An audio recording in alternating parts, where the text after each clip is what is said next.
This is Chapter 11, Section 2, Surface Areas of Prisms and Cylinders. Beginning there, you see the definition of a prism. It is a polyhedron with two congruent parallel faces. Those faces are called bases. The other faces are called lateral faces. And that word lateral will usually associate with the sides of the prism. We name a prism based on the shape of the bases. In this case, we have on the left a pentagonal prism because the opposite bases, which are both congruent and parallel, has 5 sides, and so therefore it is a pentagonal prism.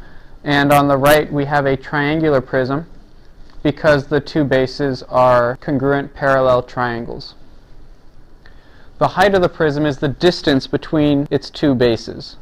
Another way of saying it is it's how far apart the two bases are from each other. On the left here we have a rectangular prism, and you can see there that side right there is labeled the height. Now if we were to pick up that prism and rotate it around, we could also easily choose this to be the height back here, or if we oriented it a different way, we could even choose this to be a height, because we will still have a pair of congruent parallel faces, all of them in this case being in the shape of a rectangle. On the right, there's only one choice for a height. First, I would call that a trapezoidal prism because the two faces are congruent and parallel and they are trapezoids. There are the two congruent faces.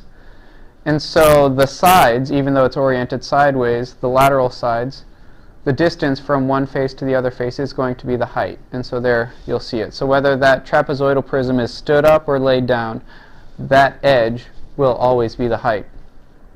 Overall, we'll have two different types of prisms. We have right prisms and oblique prisms.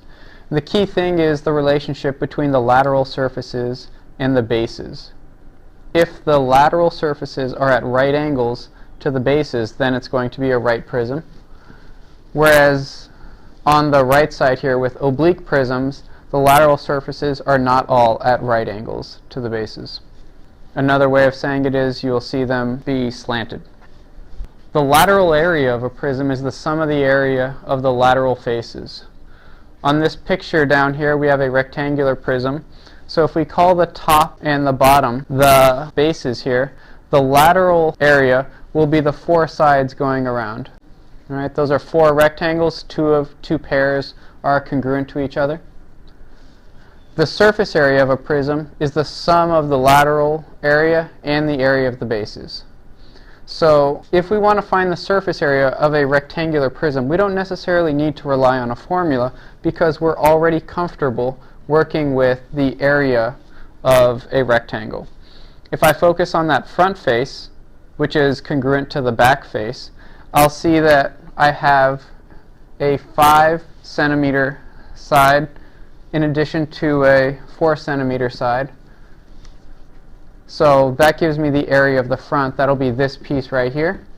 And because it's congruent to the back side, I'll just take that and multiply it by 2. That gives me 2 of the overall faces. Now if I focus on the top and the bottom pieces, the dimensions of the bottom are 4 by 3, which is congruent to the top piece, so I could just do 2 times 4 times 3. And then so what I'm missing right now is this side piece here. The dimensions for that are 3 by 5, and again it is congruent to the opposite side, so 2 times 3 times 5. So if I follow order of operations, I do multiplication first.